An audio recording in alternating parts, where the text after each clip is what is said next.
So last week I watched Nightcrawler, and this movie is one of my favorite movies to come out in the past 10 years. I think the screenplay to this movie is dynamite. Every line in the film is razor sharp. I don't think this movie is wildly deep, so this video is going to be a lot shorter than my usual ones, but I've always had this kind of unique perspective on this movie, and I really want to share this perspective. So welcome to Classic Explained, episode 21, Nightcrawler.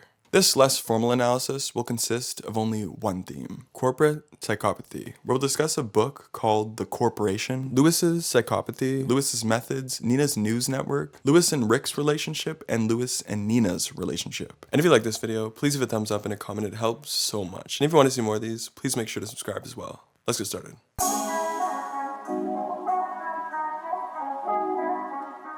Theme number 1, corporate psychopathy. I remember in high school, I was introduced to this book called The Corporation. And every time I watch Nightcrawler, this movie reminds me so much of that book. And let me explain to you why. The book, The Corporation, explores the heartless nature of many corporations and how the design of so many powerful corporations is nearly void of any humanity. They may steal and exchange our personal private information, reduce wages below living standards, destroy the planet, use psychological trickery to program children, be connected to modern slavery, sell products that can slowly kill, and use personal suffering to create entertainment. These are just a few of the many awful things that corporations can do and have done. And one of the most interesting points the book is trying to make is that the nature and design of some corporations is very much similar to a psychopath. Like a psychopath, many corporations are willing to make selfish, deceiving, manipulative, unethical, unempathetic, and harmful decisions for their own personal gain. The purpose of a corporation's existence is to make money,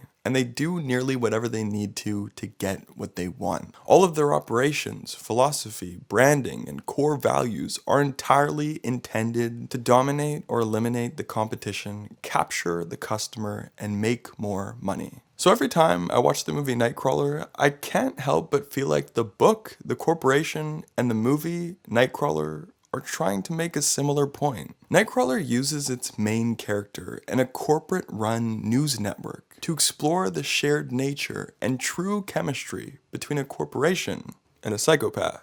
The main character, Lewis Bloom, specifically is known to be a sociopath. However, Lewis has many overlapping psychopathic traits and behaviors, most notably his cold, precise, patient, and methodical approach to manipulation, and his unwavering dedication to his job. He's charming and inviting on the surface. He bends the rules around him for his own self-interest. He cleverly uses dishonesty to gain support and help from others. And when bad things happen that he is responsible for, he has no remorse and feels no guilt. He just moves on from it and seeks to progress himself further. And very clearly, we get to see how these behaviors allow Lewis to ascend very quickly through the night-crawling crime footage business. He doesn't care at all for the people who are hurt or the ethics of his actions. And this allows him to capture the very best possible shots of the victims. He resorts to moving the bodies for a better angle, trespassing into the victims' homes, arriving before the crime occurs and allowing for it to happen, and filming the victims while they're still alive. And although these actions are completely inhumane, they are highly valued by the news network. The news anchors praise him for his material. The production team values his steady camera work. The legal team works through loopholes to use Lewis's footage. And Nina specifically encourages him to get more of what he's already brought them. Lewis's psychopathic methods are perfect for the network because they improve ratings. They provide results, and that is all a corporation is interested in. Lewis and Nina herself even expose the heartlessness of the network by breaking down its methods and goals as a business. They both highlight how the network uses news to create stories and draw fearful intrigue, rather than inform the public accurately and keep them safe. We find our viewers are more interested in urban crime creeping into the suburbs, graphic. To capture the spirit of what we air, think of our newscast as a screaming woman running down the street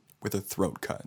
The network is a psychopath itself, which is why Lewis fits so well into it. But it's not just the corporation in the movie that reflects a psychopathic thinker. The psychopathic thinker in the movie also closely reflects a corporation. And here's what I mean. When Lewis turns his night-crawling hustle into his own business, his actions are the personification of how unethical corporations are often run. On the surface and in the right settings, Lewis can market himself with charming smiles and clever small talk to appear virtuous and moral. But behind the scenes, he's abusive and neglectful to the most desperate employee to get what he needs to progress himself. And while being abusive, he uses empty acronyms and cliché employee guidelines to motivate the employee who is clearly there just to make a living. It's common knowledge, especially in 2022, that corporations don't really understand people on a genuine, emotional, human-to-human level. And that's what allows them to make very tone-deaf marketing material a lot of the time, like this commercial from 2017. However, corporations are really good at understanding what we want on a desire-based level through quantitative information, which allows them to get exactly what they want. And I would say this is exactly what Lewis is, and it shows in his relationship with Rick and Nina. Lewis doesn't know how to connect with a friend like Rick. Rick even says, you gotta talk to people like they're human beings. You know what your trouble is? You don't understand people. But this doesn't matter to Lewis because, like a corporation, he's not looking for friendship. He's looking for progress. All that matters is Lewis understands what Rick needs. And since Rick is poorly educated and desperate for money, Lewis takes advantage of that to get Rick to do nearly whatever he wants. And like a corporation, Lewis uses data and new research to figure out what people want. And this is how he discovers Nina's weaknesses. Lewis digs deeply into Nina's career history and her trends in performance and contract length at each job. And from this, he's able to blackmail Nina into paying him much more generously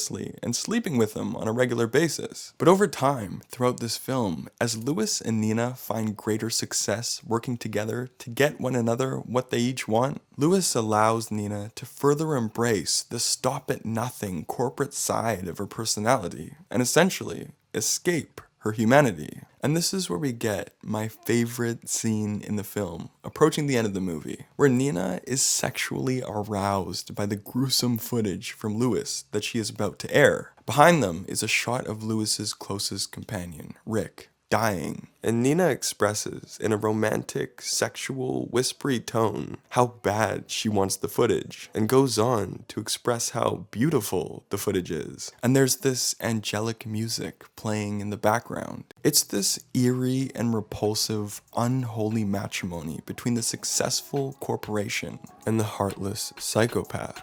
Ideologically, they're the perfect match. Alright, this is my analysis. Subscribe for weekly videos, and please send me recommendations. Under the Skin is next, which is going to be a super interesting analysis. And please let me know what you thought about Nightcrawler. This movie is fantastic. I would love to hear what you think. I hope to see you again, and thank you so much for watching. See you later.